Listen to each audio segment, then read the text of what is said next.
Saatnya menikmati lakso ya. Kita tambahkan dengan sambal merah ya.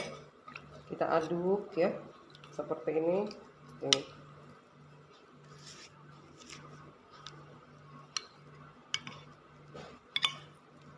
Siap disantap. Bismillah.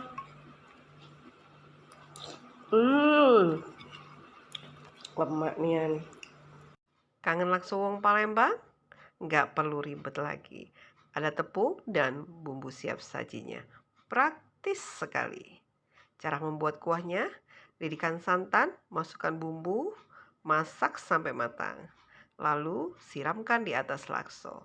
Taburi dengan bawang goreng dan tambahkan sambal merah. Lakso siap dinikmatin. Ini proses pembuatan laksonya ya.